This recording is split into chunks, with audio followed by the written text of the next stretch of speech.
काहे हुजूर, काहे? इधर अकाउंटेबिलिटी चाहिए और अपनी बारी आई तो हमारा कोई लेना देना नहीं है। काहे नहीं लेना देना है?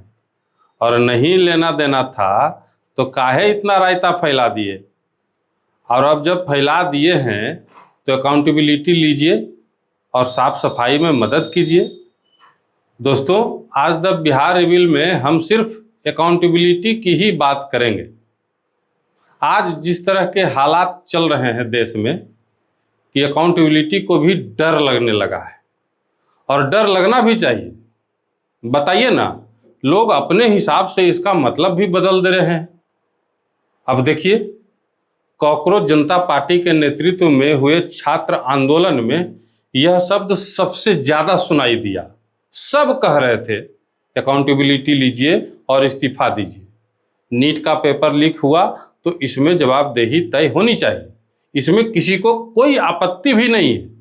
परीक्षा भले ही एनटीए लेती है, लेकिन है तो शिक्षा मंत्रालय के अंतर्गत ही ना, इसलिए शिक्षा मंत्री धर्मेंद्र प्रधान को इस्तीफा देना चाहिए, और उन्होंने इस्तीफा दे भी दिया। सरकार ने परीक्षा सुधार सहित आंदोलनकारियों की अन्य मांगे स्वीकार की, नया बिल भी संसद से पारित हो गया।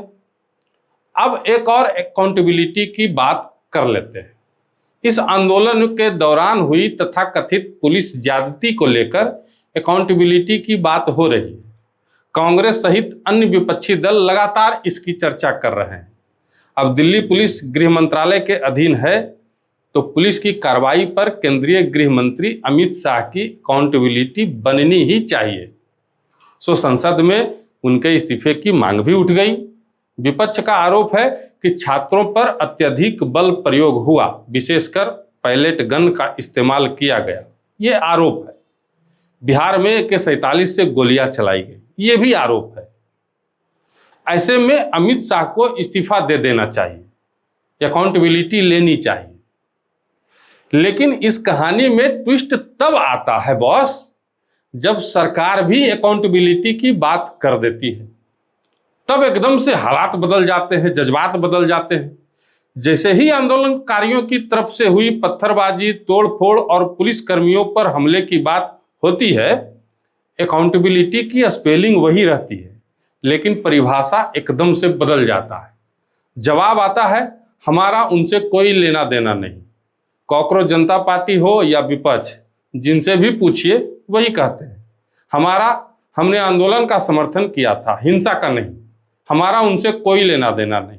काहे भैया, काहे? इधर अकाउंटेबिलिटी सामूहिक और उधर आते ही व्यक्तिगत। इधर विभाग का मुखिया अकाउंटेबिलिटी ले और उधर मुखिया कहे कि हम नहीं लेंगे। काहे?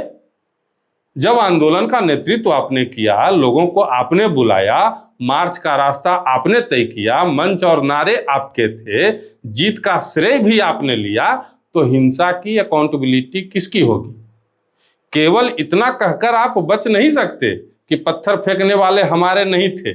ठीक है, हो सकता है वे आपके संगठन के ना हो, किसी आंदोलन में बाहरी तत्व घुस सकते हैं। उकसावे या साजिश की आशंका को भी इनकार नहीं कर रहे हैं हम। पर यही बात धर्मेंद्र प्रधान कह रहे थे तो आपने मान लिया था क्या? उन्होंने खुद तो पेपर लीक नहीं किया था, फिर उनका इस्तीफा काहे लिया? छात्रों पर लाठीबाजी अमित शाह जाकर किए थे, फिर उनकी अकाउंटेबिलिटी काहे? और जब उनकी अकाउंटेबिलिटी है तो फिर आपकी क्यों नहीं? आप भी अकाउंटेबिलिटी लीजिए, कहिए कि हम वीडियो उपलब्ध कराएंगे, हिंसा करने वालों की पहचान में मदद करेंगे, हमारे संगठन का कोई सदस्य दोषी निकला तो उसे बचाएंगे नहीं, और भविष्य में ऐसी घटना रोकने के लिए व्यवस्था बदलेंगे। यही ना असली अकाउंटेबिलिटी है जी। सिर्फ इतना कहना कि वह हमारा नहीं था, ये अकाउंटेबिलिटी नहीं है, बल्कि इसको पल्ला झाड़ना बोलते हैं। जब छात्रों पर लाठीचार्ज गलत था तो साजिशन पुलिस वालों पर पत्थर चलाना भी गलत था। छात्र भारत के नागरिक हैं और पुलिस वाले पाकिस्तान से आए थे। वाह हुजूर, अपनी बारी में अपराध व्यक्तिगत और दूसरे की बारी में सामूहिक, ये अकाउंटेबिलिटी नहीं है।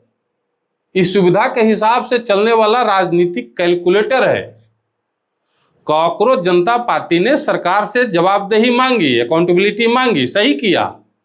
विपक्ष पुलिस कार्रवाई पर अमित शाह से जवाब मांग रहा है, उसे भी अधिकार है, लेकिन वही विपक्ष और आंदोलन का नेतृत्व करता हिंसा के सवाल पर आंख नहीं फेर सकता।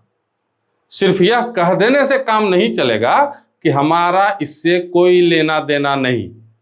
अकाउंटेबिलिटी तो लेना पड़ेगा, वरना जनता पूछेगी, काहे हुजूर, काहे काहे नहीं लीजिएगा? कौन लेगा फिर? बता दीजिए।